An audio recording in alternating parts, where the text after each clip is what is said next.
nakapagbigay na po no ng awiting papuri at pagsamba sa ating Panginoon. So ngayon po naman ay tayo dadako na sa atin pong pag-aaral ng salita ng Diyos. Wini-welcome pala natin yung kasama ni na Haji dyan sa likod. Si Claudine. Welcome Claudine sa Jesus First Christian Ministries. Ganon din yung kasama ni Anthony. Si May. Ayan, May.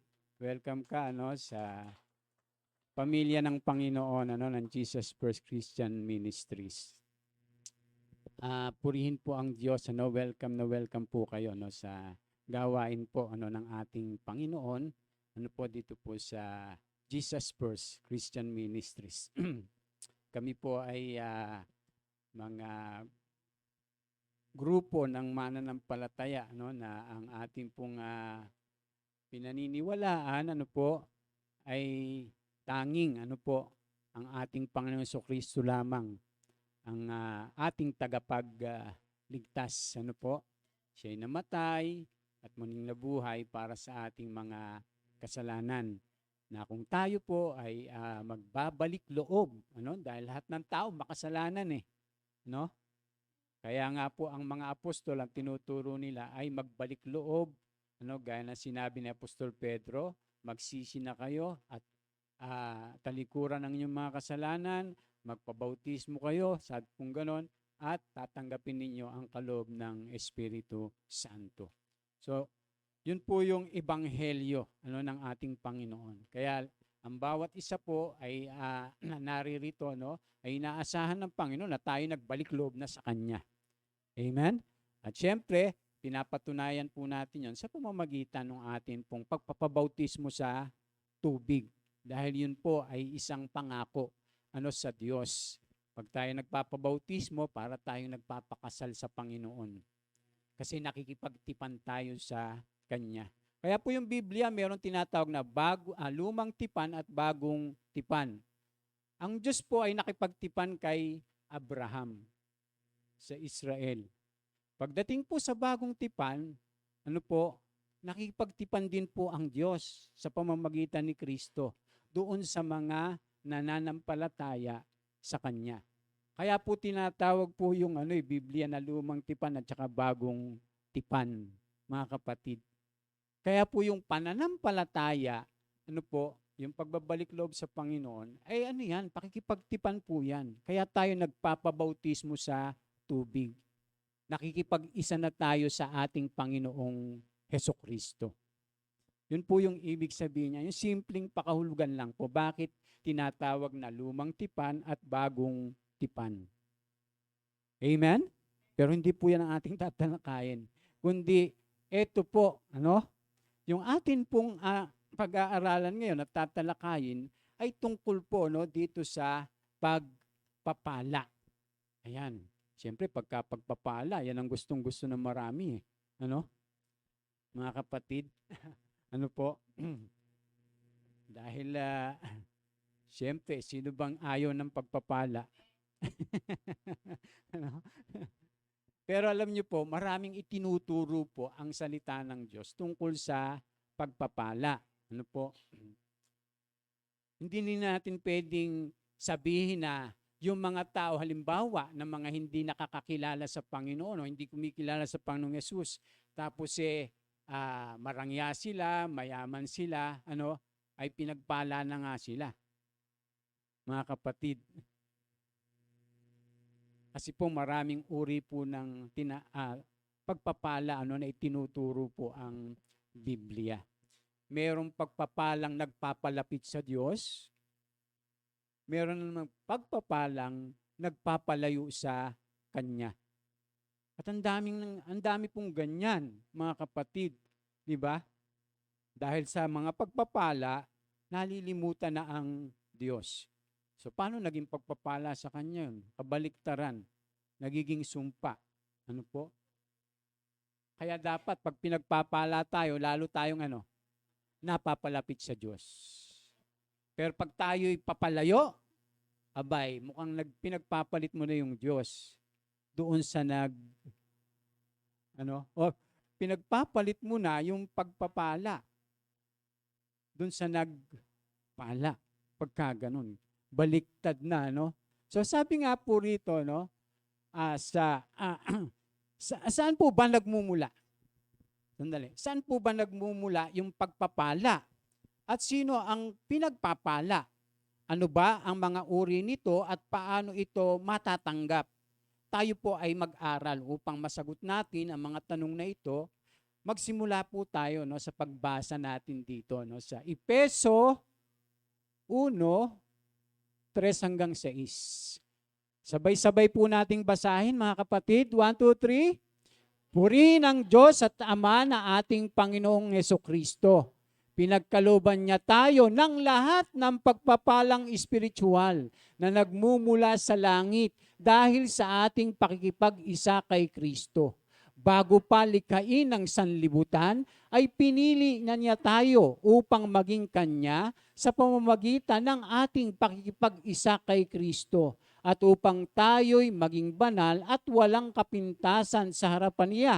Dahil sa pag-ibig ng Diyos, pinili niya tayo upang maging anak niya sa pamamagitan ni Jesucristo ayon sa kanyang layunin at kalooban. Sa gayon ay purihin ang kaluwalhatian ng kanyang kagandahang loob na sagana niyang binigay sa atin sa pamamagitan ng kanyang minamahal na anak. Di ba?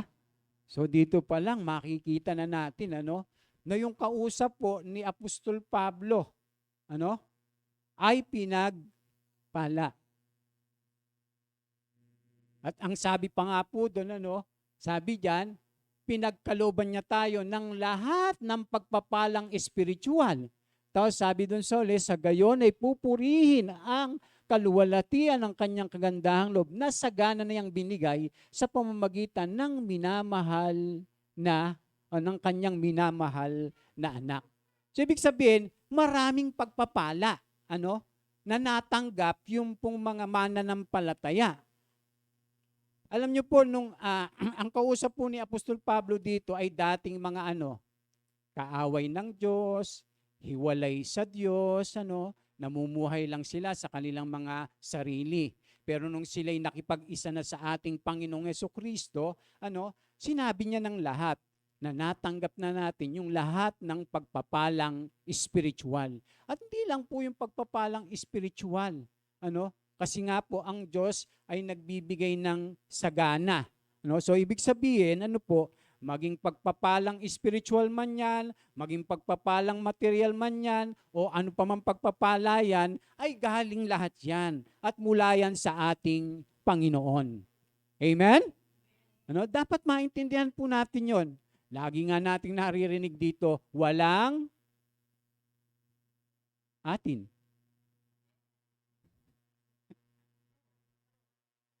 Walang atin. Lahat galing sa Diyos, mga kapatid. Wala pong atin. Kaya nga pagka wala na tayo dito, wala tayong dala. Lahat may iiwan natin. At alam niyo po, yung dadalhin lang natin pagdating sa kabilang buhay, yung ating ginawa. Kasi hahatulan tayo ayon sa ating mga ginawa. Tapos maraming nangangaral, nagtuturo, hindi na kailangan yung gawa. Basta naligtas na tayo. Ganun, mga kapatid. Bakit sabi work out? Trabahuhin natin yung ating kaligtasan. Hindi ibig sabihin, hindi tayo ligtas. Kaya lang, bilang mga naligtas, ay dapat, ating pinapamuhay, ating sinasagawa, ating pong sinisikap, kung ano nga ba yung kalooban ng Diyos na dapat nating ginagawa sa buhay na ito. Yan po yung sabi ng salita ng Panginoon. So dito po, mapapansin na natin kung ano yung mga pagpapalang ipinagkaloob ng Diyos. Doon nga po rito sa simulaan, sabi diyan, bago pa likhain ng sanlibutan, ay pinili na niya tayo upang maging Kanya sa pamamagitan ng ating pakikipag-isa kay Kristo upang tayo maging banal at walang kapintasan sa harap niya. Dahil sa pag-ibig ng Diyos, pinili niya tayo upang maging anak niya sa pamamagitan ng ating Panginoong Hesukristo. Baka ang nasa isip nyo, Pastor, ibig bang sabihin sa simula't simula pa, alam na ng Diyos yung maliligtas. Parang ganon, di ba? Hindi po. Ang ibig po sabihin niyan, mga kapatid, ang layunin po ng Diyos, Ang layunin po ng Diyos sa lahat ng mga tao ay maging mga anak niya.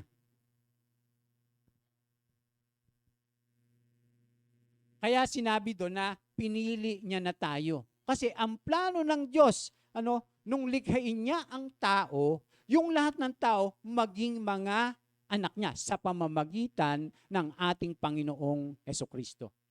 Pero di ba nagkasala yung tao? Nagkasala yung tao. Ano nangyari? Di ba nawalay sa Diyos? Alam niyo po, ang lahat ng tao ay anak ng Diyos, kay Adan. Tinatawag ang mga tao na anak ng Diyos, dahil si Adan ay tinawag na anak ng Diyos. Pero hindi anak ng Diyos dahil kay Kristo. Magkaiba po yung pagiging anak ng Diyos, ng tao dahil kay Adan. At iba rin po yung pagiging anak ng Diyos dahil kay Kristo. Lahat ng tao, ang tingin nila sa sarili nila ay mga anak ng Diyos. Dahil tayo po ay galing kay Adan na tinatawag na anak ng Diyos. Pero nung magkasala yung tao, hindi na po lahat ay anak ng Diyos. Meron na pong anak ng Diablo. Kaya kahit yung mga Hudyo ay sinasabihan ng Panginoong Yesus, mga anak kayo ng Diablo, sapagkat kung ano ang gusto niya, ay yun ang inyong ginagawa. Tapos pagmamalaki nila, hindi, anak kami ni Abraham. Siyempre, pagka anak ka ni Abraham, parang anak ka na rin ng Diyos. Sabi ng Panginoon sa kanila, hindi kayo anak ni Abraham. Kung si Abraham ang inyong ama, gagawin ninyo kung ano yung ginagawa niya. Pero bakit gusto niyo akong patayin? Sabi po niya, doon sa mga Hudyo. Pansinin po natin, yung mga Hudyo po ay lahi ni Abraham. Pero hindi po sinasabi ng Panginoong Yesus na sila yung mga anak ng Diyos. Ang sabi sa kanila, ang ama nyo ay ang Diablo. So hindi ko mo po lahi ni Abraham ay anak na ng Diyos. Nagiging anak lamang ng Diyos, ang isang tao, pag siya tumanggap at nanalig sa ating Panginoong Hesukristo. Sila ngay naging anak, hindi dahil sa kagagawa ng tao. Ang pagiging anak nila ay buhat sa Diyos sa pamamagitan ni Kristo. Yun po yung layunin ng Diyos. Kaya ang sabi ng salita ng Diyos, pinili niya na tayo bago palikhain yung daigdig. Kasi nga po, ang plano niya sa lahat ng tao ay maging mga anak niya. Kaya kahit nagkasala pa yung tao, di ba? Pinadala niya ang ating Panginoong Jesus para nga maibalik yung tao sa Kanya. Kaya sabi nga, sapagkat ang sino mang tumanggap at nanalig sa Kanya ay pinagkaluban niya ng karapatang maging mga anak ng Diyos. O, diba? Nababalik tayo sa pamagitan po ng Panginoong Yesus. Tapos yung mga nakipag-isa at sumampalataya sa Panginoong Yesus, anong ginawa ng Diyos? Pinagpala niya. Kaya nabanggit po dito na sabi diyan, pinagkaluban niya tayo ng lahat ng pagpapalang espiritual na nagmumula sa langit. Sabi lahat. Kaya ano pang hahanapin natin? Ang problema, hindi po natin pinapahalagahan. Alin? Yung mga pagpapalang ipinagkaloob sa atin. Hindi natin nagagamit para maging matagumpay yung atin pong buhay pananampalataya. Sabi nga po diyan, ano nga po ba yung dapat nating malaman tungkol sa pagpapala? Una po, sabi diyan, ang Diyos ang pinagmumulan ng lahat ng pagpapala. Kasi sa simula't simula pa, gano'n na yung ginawa ng Diyos. Pinagpala niya na yung tao. Sabi nga, gayon na lamang ang pagpupuri ni Apostol Pablo sa Diyos, sapagkat malinaw para sa kanya na ang pagpapalang espiritual na natanggap nila, kabilang na ang iba pang pagpapala, ay nagmumula sa Diyos. Ang ating Diyos ay Diyos ng pagpapala. Ang ating Diyos ay nagpapala mula pa noong una, bago palikay ng sanlibutan. Nasa isip na niyang pagpalain ng tao sa pamamagitan ng Panginoong Hesukristo. Sa iba't ibang yugto ng kasaysayan ng tao sa Biblia, makikita natin na siya nga ay Diyos na nagpapala. Tingnan niyo po. Sabi diyan, pinagpala niya ang tao nang ito'y kanyang likhain. Nung nilikha niya yung tao, di ba, si Eva at si Adan, lalaki at babae. Tandaan po natin, ang nilikha ng lang ng Diyos ay lalaki at babae. Wala siyang nilikha na bakla at tomboy. Wala po. Ngayon po kasi ang dami ng gender. Mamimili na lang daw yung mga ipinanganak kung ang gustong gender meron sila. Piruin mo yun. Ngayon po, ganun na. Ganun kakurap na yung sistema at yung ating sanlibutan. Ang magsasabi ng kanyang gender ay siya. Mamimili siya. Sasabihin niya na, ay ako, bakla ako. Sasabihin niya ganun. Ay hindi, tomboy ako. Hindi po. Ang nagsasabi po ng gender natin ay sino? Ang Diyos. Kasi siya yung lumikha. Kaya pinagpala niya ngayon, sabi niya ngayon, wag na lang. Nilalang nga ng Diyos ang tao ayon sa kanyang larawan. Siya'y kanyang nilalang na isang lalaki at isang babae. At siya'y pinagpala niya. Sinabi niya, magpakarami kayo at punuin ninyo ng inyong mga anak ang buong daigdig. At kayo ang mamamahala nito. Binibigyan ko kayo ng kapangyarihan sa mga isda, sa tubig, sa mga ibon, sa impapawid, at sa lahat ng mga hayop na nasa ibabaw ng lupa. So, sa simula pa, ay pinagpala na kaagad ng Diyos yung tao, mga kapatid. Pagkatapos niyang likhain, pinagpala niya kaagad yung tao. Yung lalaki at babae. Sabi, magpakarami kayo at punuin ninyo ng inyong mga anak ang buong daigdig. Tandaan natin, hindi pa sila nagkakasala dito. Nang pagpalain sila ng Diyos. So, ano ang kalooban ng Diyos? Dumami yung tao ng mga anak niya. Anak niya pa yan. Di ba nagkakasala ang tao nun? Ang kalooban ng Diyos, yung lahat ng tao, na magiging lahi, magiging anak ni Eva at Adan, kahit dumami pa, ang kalooban niya, maging mga anak niya. Tapos, kung hindi nagkasala yung tao, ay walang gulo. Walang korupsyon. Hindi korrupt yung mga isip ng tao. Hindi nagkakanya-kanya. Hindi nag-aaway-away. Hindi nagbabangayan. Kundi magkakasundo dapat. Wala sanang ganun. Kung hindi nagkasala yung tao. Mapapansin natin, pinagpala sila. Kaya ang Diyos po yung nagpapala. Kaya nga po, di ba, yung kinakasal, di ba pinagpapala, binabasbasan. So, ganun kahalaga po yun. Yung blessing. Blessing na galing sa Diyos sa pamamagitan ng mga tao na binigyan niya ng kapangyarihan. Ano pa po? Sabi diyan, Pinagpala niya si Noe nang ito'y nanatili sa kanya. Si Noe at ang kanyang mga anak ay binasbasan ng Diyos. Parehas lang po yan. Yung pinagpala at binasbasan. Ano po? Magkaroon kayo ng maraming anak at punuin ninyo ng inyong supling ang buong daigdig. Bakit? Ganun po yung pagpapalang binigay ng Diyos. Di ba, nangamatay na lahat ng tao. Nang nilipol ng Diyos yung sangkatauhan. Dahil saan? Kasalanan. Mapapansin nyo, nung matira si Noe at yung kanyang asawa at mga anak, at yung asa-asawa at mga anak niya, ganun pa rin yung blessing na ibinigay. Naubos na yung mga tao nun dahil sa kasalanan sila lang natira. Sila lang yung nanatili.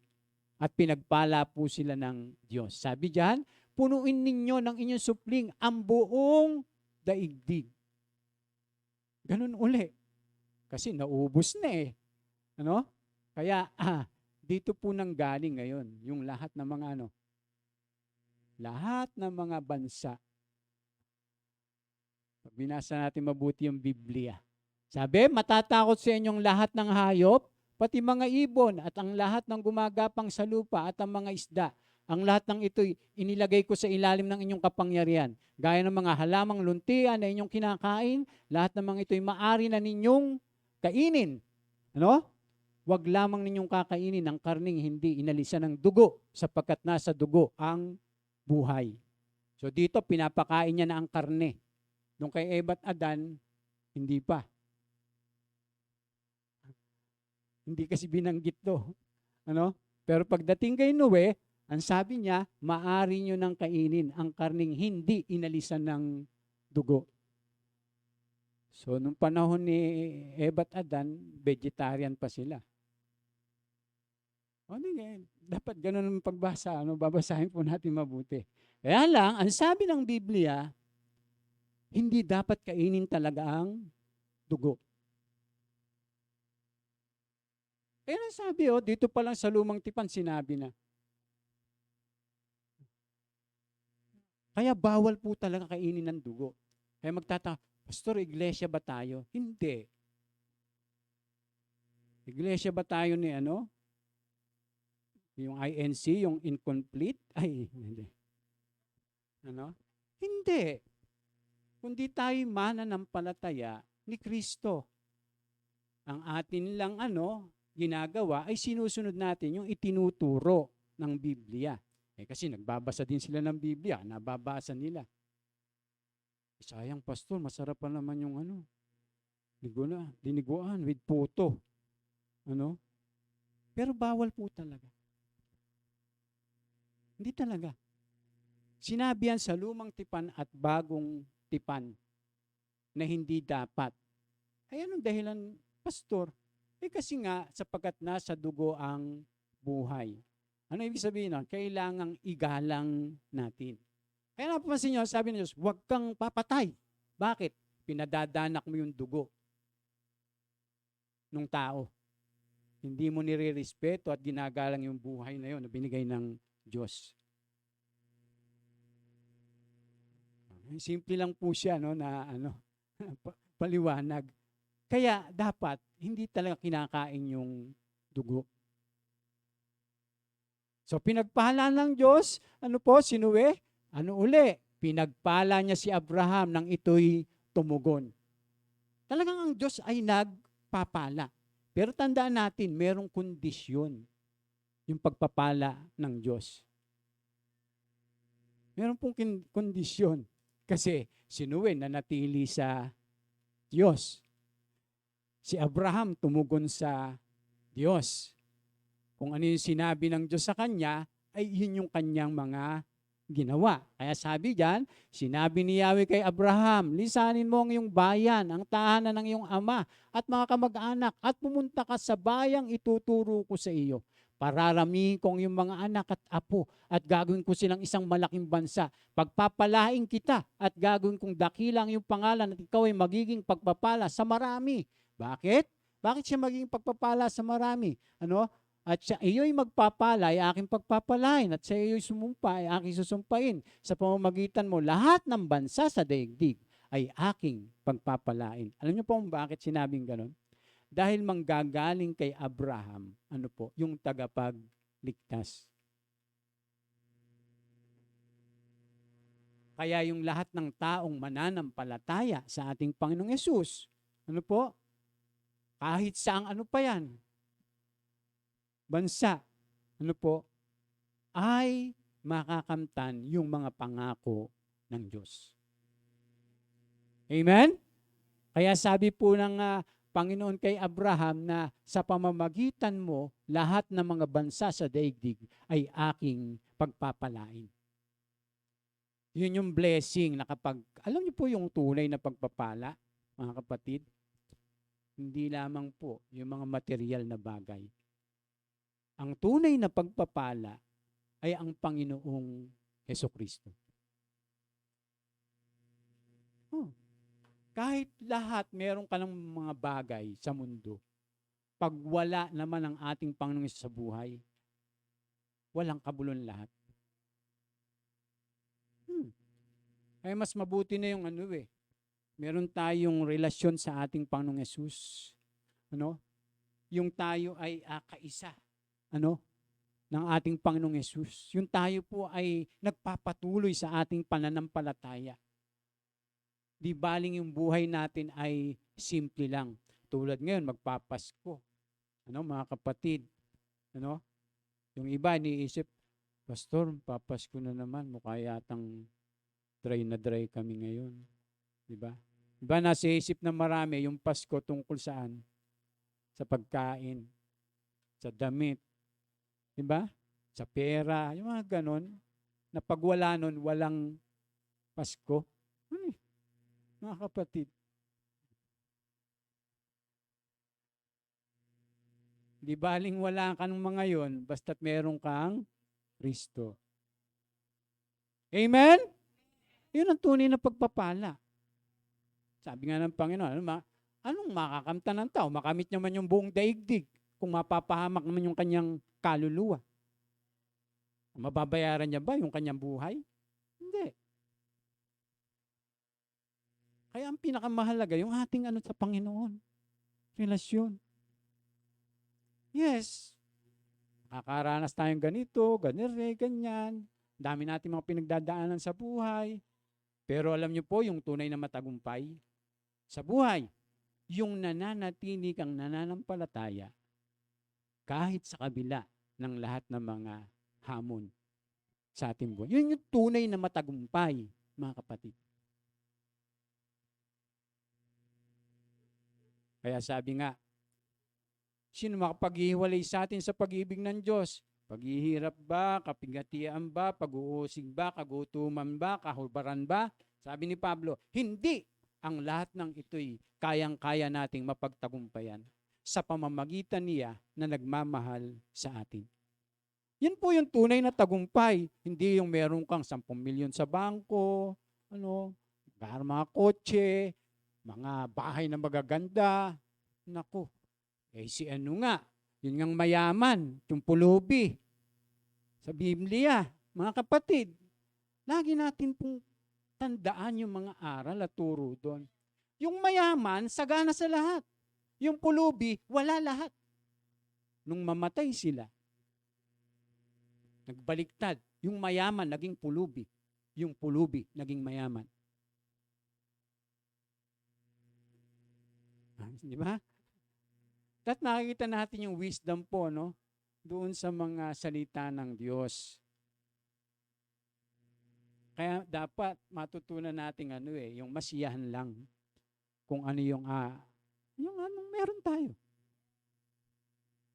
Basta malaga meron tayong Kristo. Pagpapala ng higit. Yung tayo'y nananatili sa ating Panginoong Yesus. Amen? Ayan.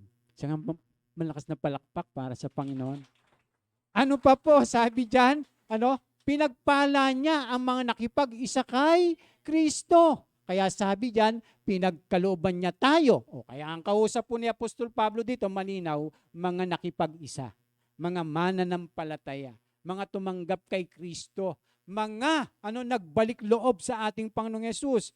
Ano po yung pagpapalang natanggap? Sabing gano'n, ano? Pinagkalooban niya tayo ng lahat ng pagpapalang espiritual na nagmumula sa langit dahil sa ating ano? Pakikipag-isa kay Kristo. Ano yun mga yon?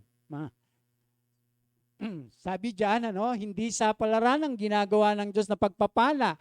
Pinagpapala niya yung mga nakipag-isa sa Kanya o yung Kanyang mga basal. Ano po yung ibig sabihin ng basal? Ha? Nasasakupan. Tayo po yung nasasakupan ng Diyos. Ano? At siya yung namamahala at nakakasakop sa atin. Kaya sabi diyan, ano, nananatili sa kanyang layunin bilang mga ano, suzerain. Ano, siya rin naman ang nagbigay ng sumpa o nagbibigay ng sumpa sa mga hindi sumusunod at nananatili sa kanya.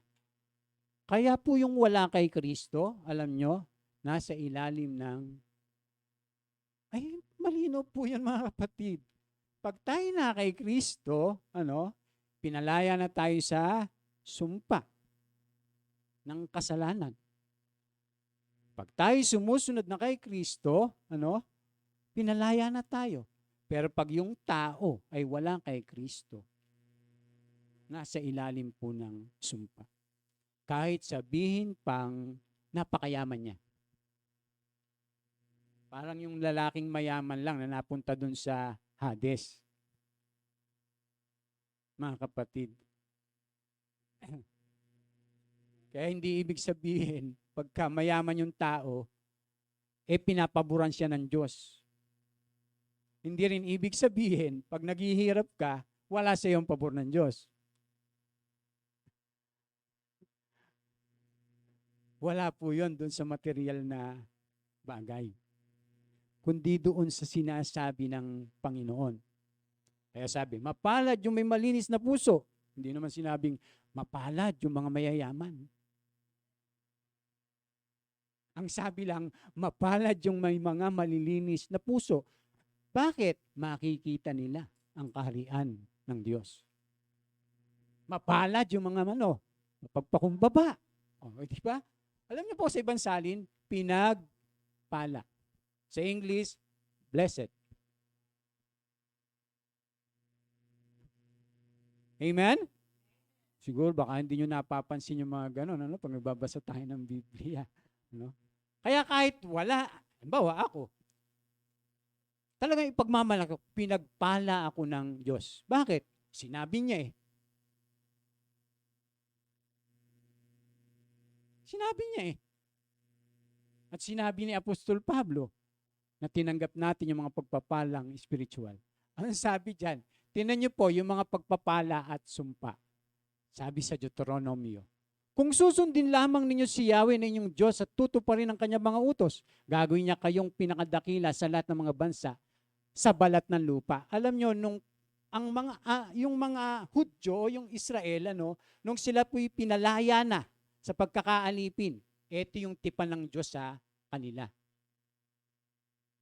Ito yung mga binabanggit na, yung pakipagtipan, sabi ng ng salita ng Diyos. Kung susundin lamang ninyo si Yahweh na inyong Diyos at tutuparin ang kanyang mga utos, gagawin niya kayong pinakadakila sa lahat ng mga bansa sa balat ng lupa. Mapapasa inyong lahat ng mga pagpapalang ito kung susundin ninyo ang Diyos ninyong si Yahweh. Ang kausap niya yung bayang Israel. Kasi nakipagtipan siya. Anong sabi ng salita ng Diyos? Pagpapalain niya kayo sa inyong mga bayan, sa inyong mga bukid. Pagpapalain niya kayo ng maraming anak, masaganang ani sa inyong lupain, maraming alagang hayop. Huwag ninyong lalabagin ang aninman sa sinasabi ko sa inyo. Huwag kayong lilihi sa kanan o sa kaliwa. Ginuin mo yun? Diba? Dapat pala, straight ahead.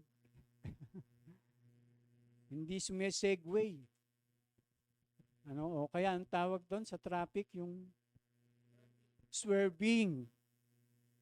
No swerving. May danger po doon. Yung pag sumwerve ka ng konti, hindi ka nag-ingat. Di ba? Biglaan na lang meron palang susulpot. O kaya naman,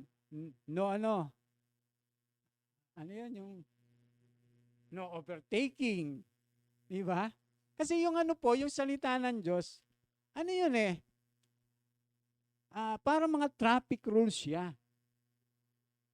Na pag hindi mo sinunod, ang kasunod nun ay kapahamakan. Ganun po yung salita ng Diyos. Kaya nga po kinakailangan natin nagbabasa palagi eh. 'Di ba? Nag-aaral tayo, nakikinig. Tapos pag hindi ka na nag-aaral, nakikinig, halimbawa nandito tayo, nakikinig tayo, 'di ba? Tapos kunwari lang nakikinig tayo. Siyempre, naririnig nyo pero kunwari lang. Kaya paglabas nyo, hindi nyo na alam, di ba? Tapos, yung mga narinig natin dito na dapat natin gagawin pag nasa labas na, hindi na natin nagagawa. Minsan. Kaya nga po, di ba, nabanggit nga ni Kuya Ray, bakit kaya paulit-ulit yung ating naririnig? Di ba? Ba't paulit-ulit? Kasi paulit-ulit din tayong nakakalimot. Mga kapatid, nalilimutan natin kaagad. Kaya pagka tayo hindi nag-church, di ba, hindi umaattend sa mga gathering, hindi tayo nakikipag-fellowship, marami tayong malilimutan. Eh nga pagpe-fellowship, nalimutan eh. Di ba? Samantalang laging itinuturo yun. Kung yung pagpa-fellowship nalimutan, paano pa kaya yung ibang mga aral? Kaya nga sabi ng Panginoong Yesus, at turuan nyo silang sumunod sa lahat ng mga ipinag-uutos ko. Kaya yung mga turo ng mga kapatid na hindi na kailangan yan. Basta nanampalataya na tayo. Hindi na kailangan yung pagsunod, hindi na kailangan yung sakripisyo, hindi na kailangan yung pagtitiis, hindi na kinakailangan kalimutan yung ating sarili. Ay mga turo po lahat yun ng ating Panginoon. Kaya nga po tayo tinuturuan, nag-aaral tayo, pinag-aaralan natin yun, para po tayo akayin sa pagiging ganap katulad ni Kristo. Pag hindi natin sinunod yun, di ba? Ito, pwede mangyari sa atin. Ay, sabi niya, huwag niyong lalabagin ang mas sinasabi ko sa inyo. Huwag kayong lili sa kanan sa kaliwa. Huwag kayong tatalikod kay Yahweh, ni sasamba o maglilingkod sa mga Diyusan. Kita nyo? Sa lumang tipan niya, pagdating sa bagong tipan, ganun din. Mga kapatid, sabing ganun.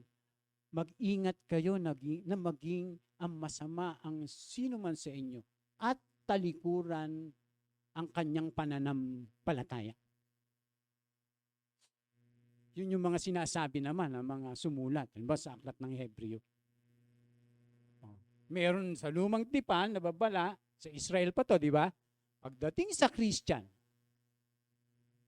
sa mga mananampalataya, sa atin, na yung church, na tinatawag na bayan ng Diyos, ang Israel, ang sabi may paalala. Sister, ano sabi pa dyan? Mga pagpapala at sumpa, subalit kung hindi kayo makikinig kay Yahweh na inyong Diyos at hindi susunod sa kanyang mga utos at mga tuntuning binibigay ko sa inyo ngayon, mangyayari sa inyo mga sumpang ito. Ang kausap niya po rito ay bayang Israel. Ano po? Susumpain niya ang imbangan ng inyong mga inaning butil at ang mga pagkain nagmumula roon. Susumpain niya kayo at magkakaroon lamang kayo ng iilang anak, mahinang ani at kaunting alagang hayop. Antindi, no? Sa Israel po yan. Baka sabihin, naalala ko nung nandun kami sa Quezon. Kasi sa lumang tipan may mindset po kasi ako na yung mga hayop, pag nag-alaga ka, pagpapalain, ang ginawa ko, nag-alaga ako ng kambing. Bumili yung kambing, nag-alaga ako doon. Nasa Quezon pa kami. Alam niyo nangyari sa kambing? Nagkasakit, namatay. Hindi pinagpala. Tinanong ko si Lord, bakit ganun? Sabi niyo, pagpapala. Sabi ng Panginoon sa anak, ang sabi ko, ang alagaan mo, tupa.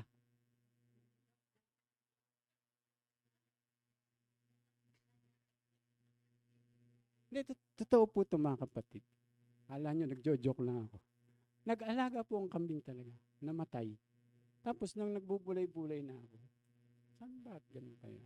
Yun yung parang, anak, tigilan mo yung pag-aalaga niyan. Yung tupa ang alagaan. Ewan ko kung talagang ano yun, sinabi ng Panginoon yun. Pero yun, hanggang ngayon, hindi ko nakakalimutan yun. Mga kapatid.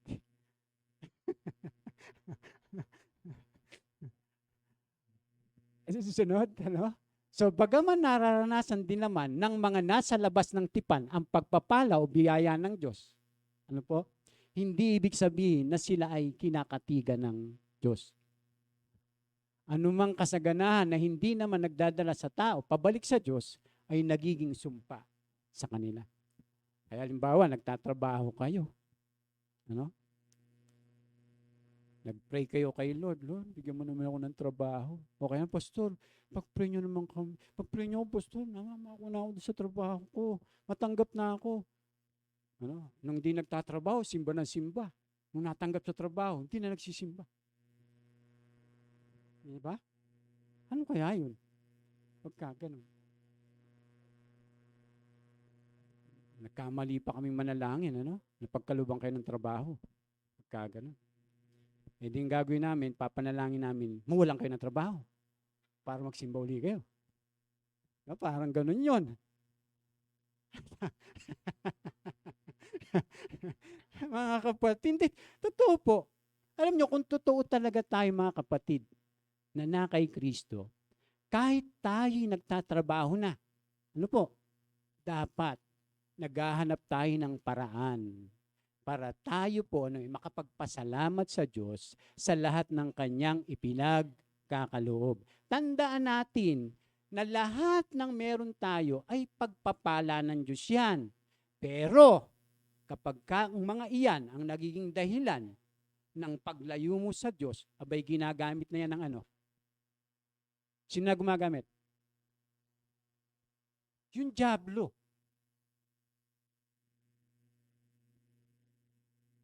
Kasi sasabihin na sa'yo, huwag ka nang matin. Mapera ka na eh. Ano? Nakakapunta ka na kahit saan. Nagagawa mo na lahat. Ano? Kaya hindi mo na dapat anuhin yan. Masinin yan. Di ba? Pero nung walang-wala ka, Lord, tulungan mo ko. Lord, kailangan ko nito. Lord, kailangan ko niyan. Lord, pagkalob mo sa akin to. Nung ipinagkalob na, kaya anumang bagay na naghihiwalay sa atin sa Diyos, sumpa na yun. Anumang bagay. Tao man. Tao man.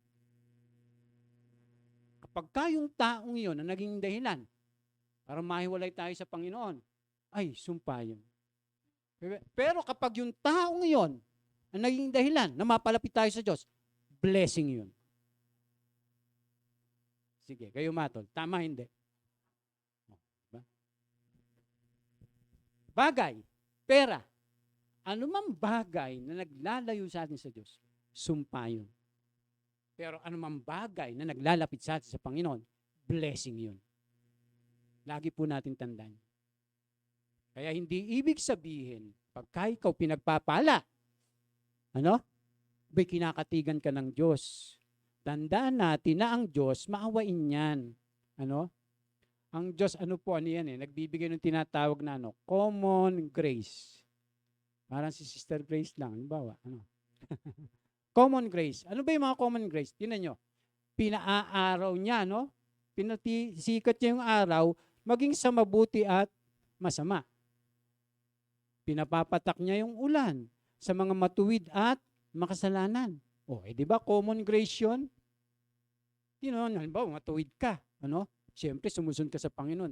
Pagka umuulan, di naman sa tapat mo lang eh.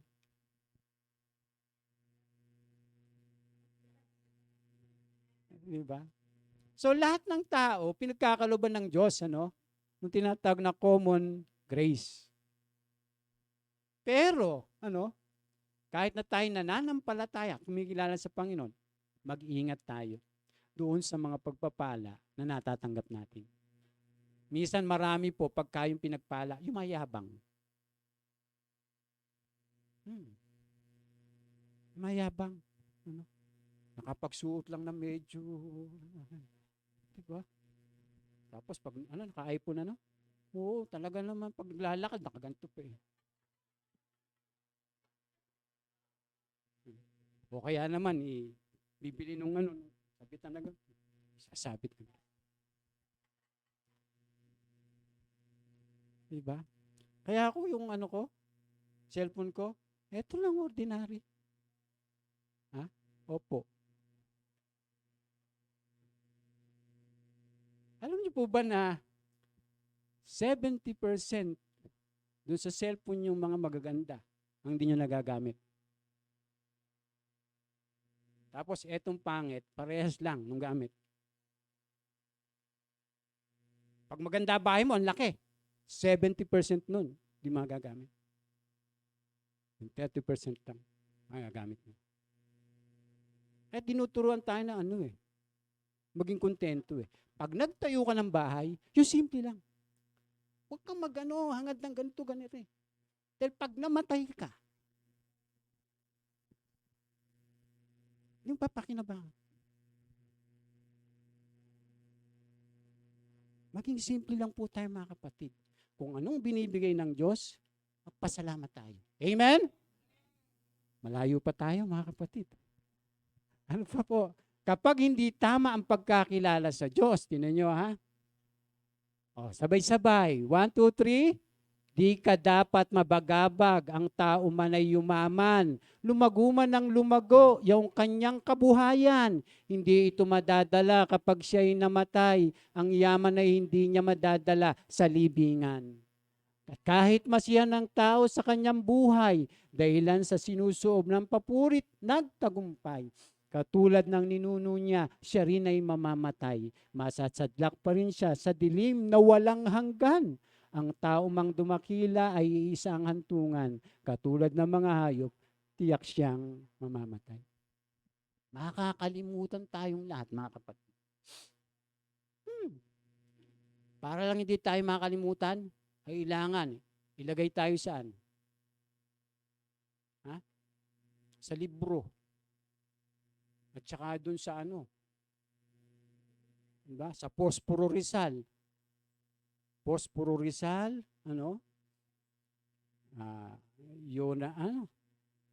University of Rizal System, yung mga ganon, para hindi malimutan, kailangan ka. Pero pagka lumipas na yung panahon, pwedeng pabago yun. Malilimutan. Malilimutan tayo lahat.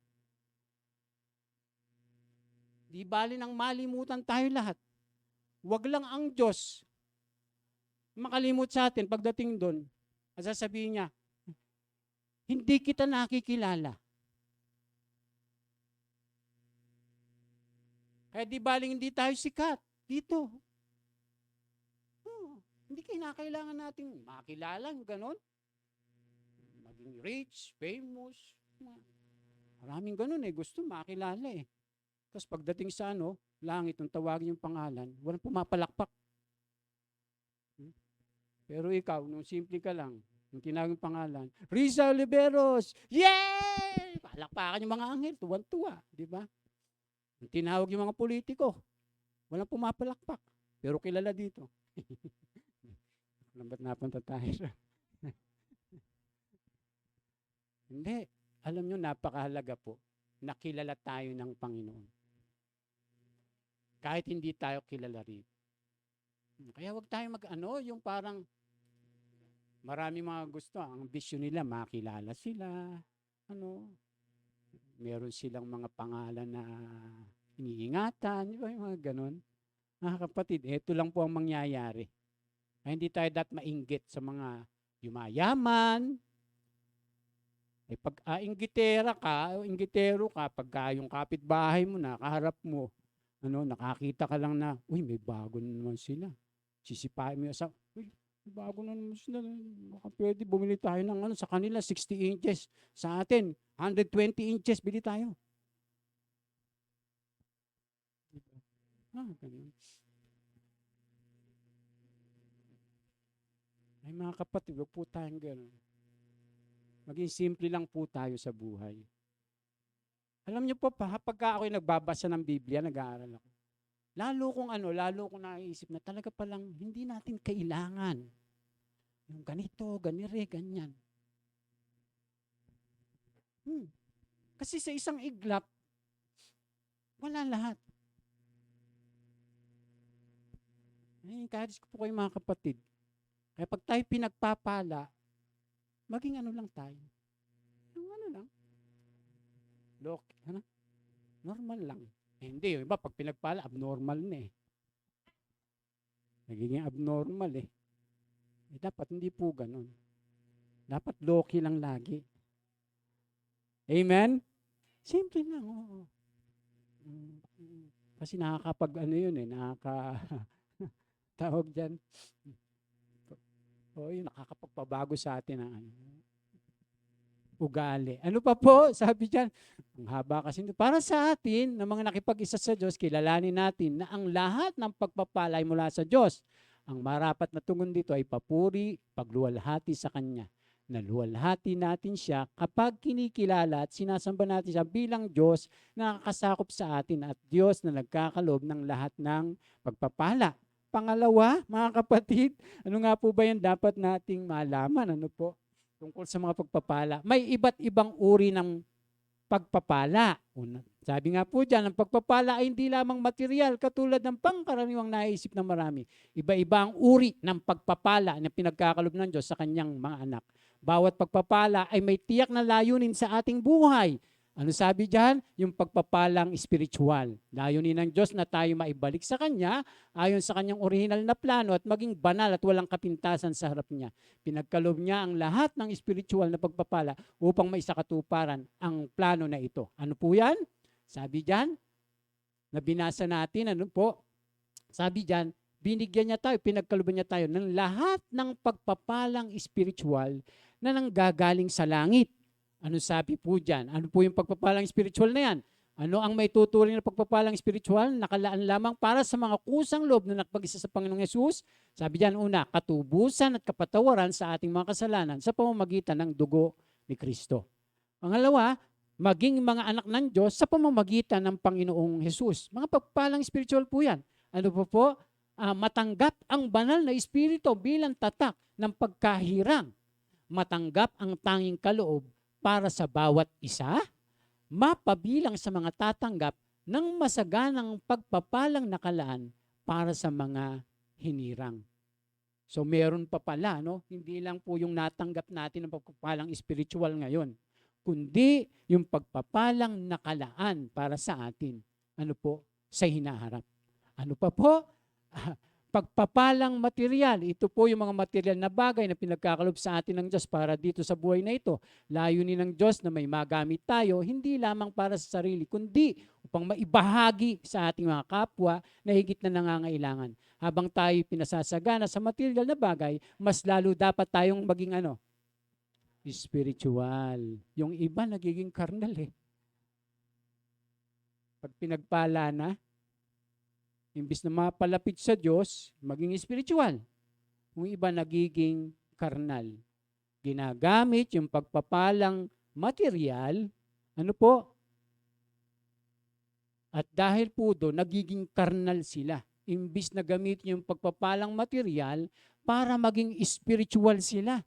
Yung mapalapit ng mapalapit, lumalim ng lumalim, lumago ng lumago, maglingkod ng maglingkod. Dapat ganun eh.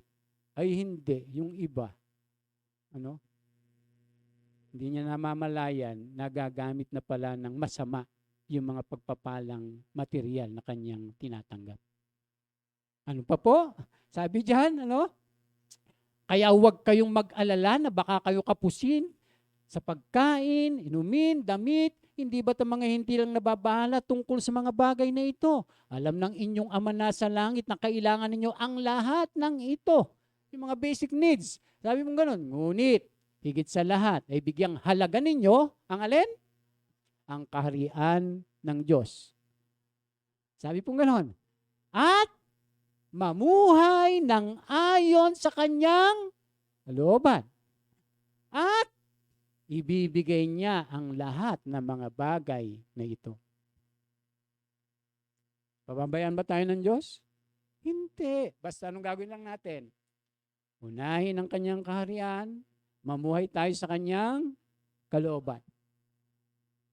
Lahat yan, bibigay niya. Amen? Magtiwala po tayo sa Diyos. Ano pa? Sabi dyan, pagpapalang material, ang Diyos na nagbibigay ng binhi, itatanim at tinapay na makakain ng siya ring nagbibigay sa inyo ng binhi at magpapalagon to upang magbunga ng sagana ang inyong kabutihang loob. Pasasaganain niya kayo sa lahat ng bagay upang mas marami ang inyong matulungan. Sa gayon, lalong darami ang magpapasalamat sa Diyos dahil sa inyong tulong na dadalhin namin sa kanila. Ang paglilingkod ninyo upang tumulong sa mga kapatid ay hindi lamang makakatugon sa kanilang pangailangan, kundi maging dahilan pa ng nag-uumapaw na pagpapasalamat nila sa Diyos. Ang bukas palad ninyong pagbibigay sa kanila at sa lahat ang siyang magpapatunay na matapat ninyong sinusunod ang magandang balita ni Kristo. Dahil diyan, magpupuri sila sa Diyos. So yung palang layunin, pag pinagpapala tayo ng Diyos, ay para ano?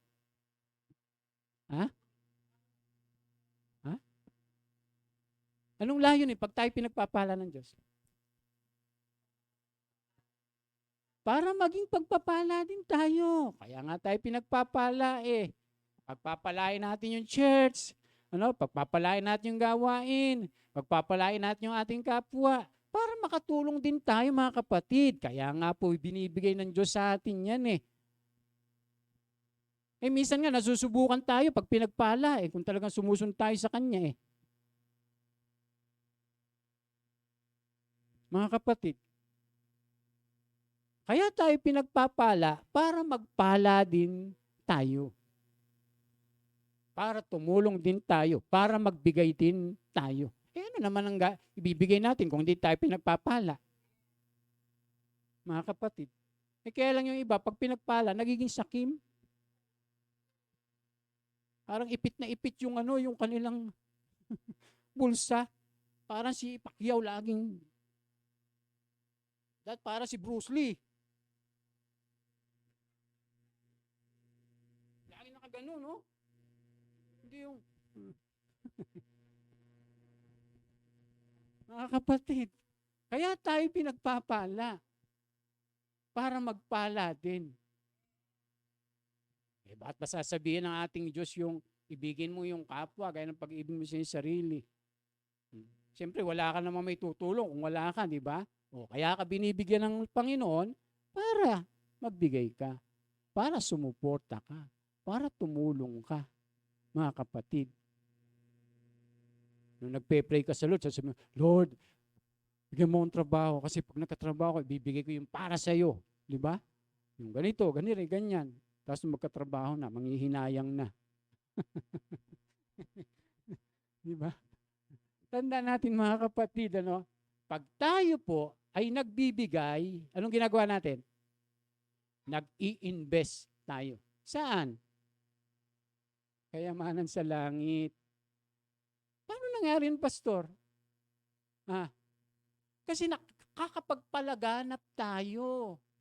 Ng kaharian ng Diyos. Halimbawa, yung mga binibigay natin dito na tithes and offering, di ba binibigay din natin doon sa mission office? Ginagamit naman ng mission office saan? Sa mga misyon.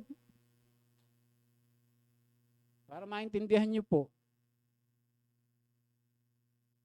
Kaya po tayo kailangan, akala niyo ba yung mga nagse-serve, yung mga nandito? Pag tayo sumusuporta sa church, lahat tayo nagse-serve. Kasi tinutulungan natin na lumawak yung kaharian ng Diyos. Kaya pag tayo pinagpapala, magpala po tayo. Amen? Ang dami na nating natutunan siguro, no? Meron pa, Ano pa, sabi diyan, ang pagpapalang material, mag-ingat. Sabi, ang mayayaman sa material na bagay ay utusan mong huwag magmataas at huwag umasa sa kayamanang lumilipas. Sa halip, umasa sila sa Diyos na masagana nagbibigay ng lahat ng bagay para sa ating kasiyahan. Sino nagbibigay ng lahat ng bagay na yan?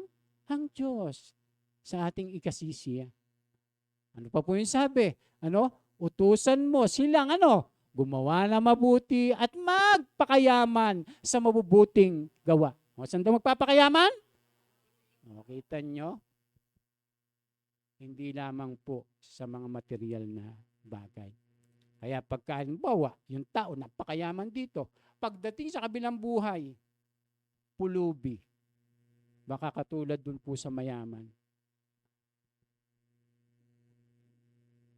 Kaya maging mabait tayo mga kapatid.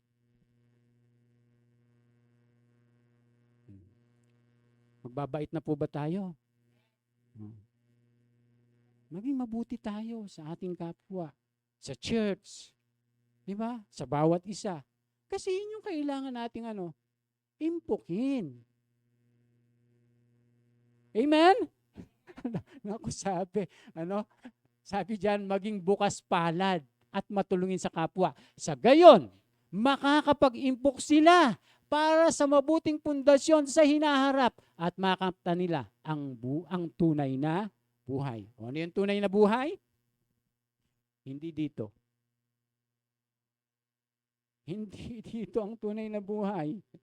Ang tunay na buhay ay sa kabila. Bakit? Walang hanggan. Dito temporary lang. Mga kapatid. Ano pa po? Sige, bilisan natin. Marami pa. Pagpapalang relasyonal. Ba? Blessing pa din pala yan.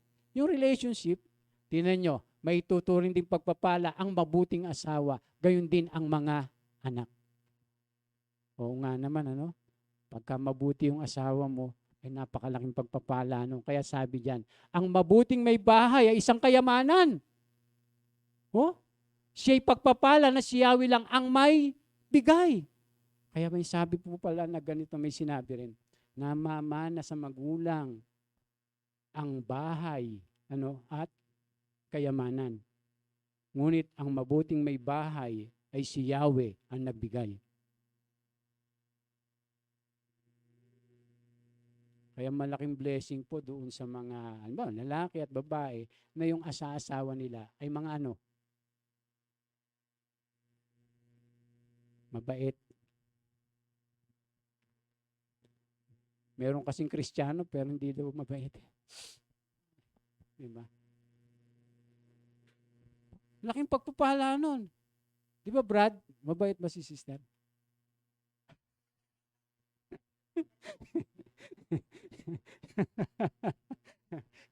Namamana sa magulang ang bayat kayamanan. Ang mabuting may bahay ay si Yahweh ang nagbigay. Ay paano kung hindi mabuti? Sino nagbigay?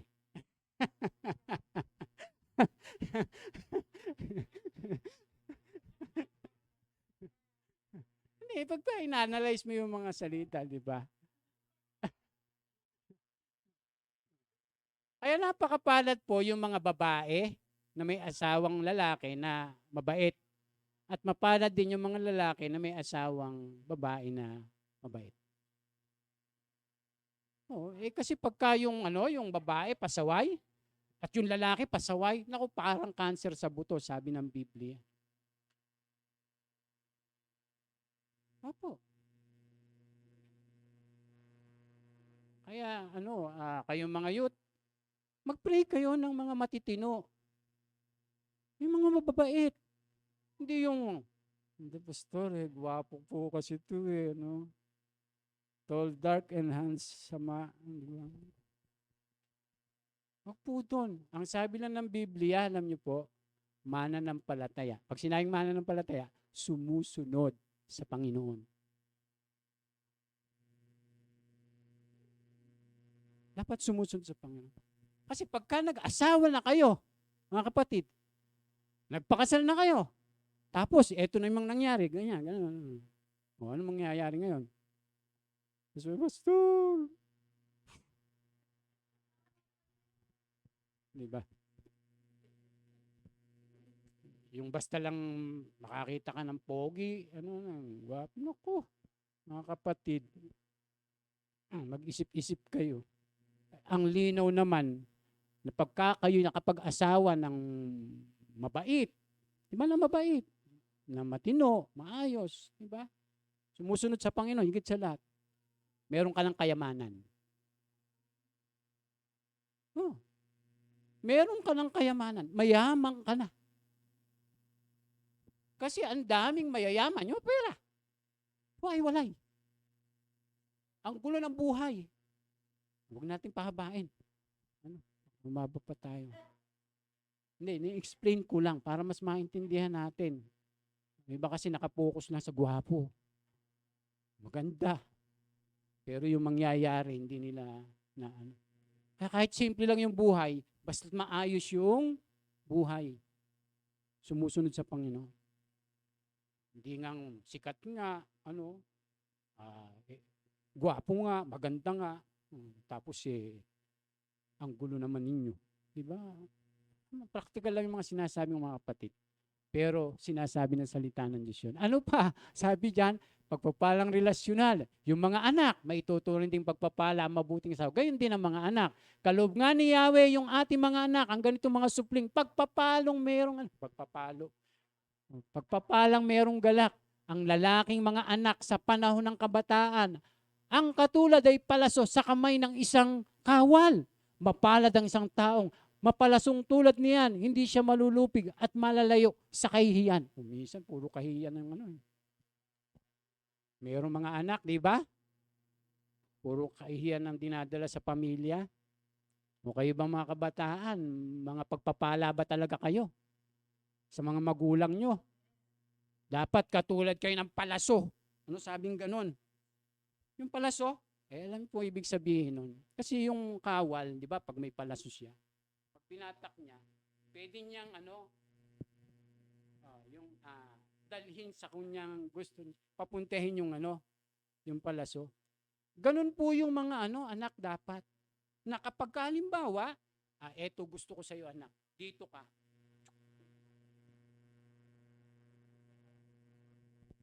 Di ba?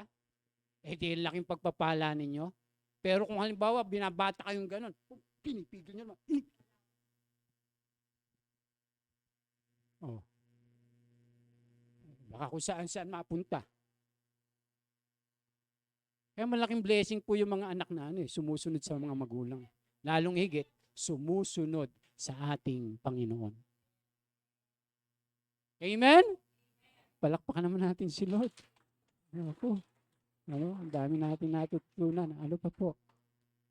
12:00 na po. Lagyan na natin sa conclusion. Sige. Haba pa to Sige. Conclusion. Ayan. Sayang yung yung bitin daw sabi ni Na-bless po ba tayo mga kapatid? Sabi diyan, ang ating Diyos ay Diyos ng pagpapala. Meron siyang tiyak na layunin kung bakit niya pinagpapala ang bawat anak niya. Bagaman nagbibigay din siya ng material na pagpapala, hindi dapat na ito ang higit na pinagtutuunan natin. Mas marapat na ituon natin ang ating sarili sa paggamit ng mga spiritual na pagpapala. Dahil ito naman talaga ang may halaga sa walang hanggan. Kilalanin natin na ang Diyos ang pinagmumulan ng lahat ng pagpapala. Pasalamatan at purihin natin siya, sundin at ipamuhay natin ang kanyang kalooban upang masabi natin na tayo nga ay tunay na pinagpala. Palakpakan po natin ang ating Panginoon. Maraming salamat po at sumaating po yung pagpapala ng Panginoon.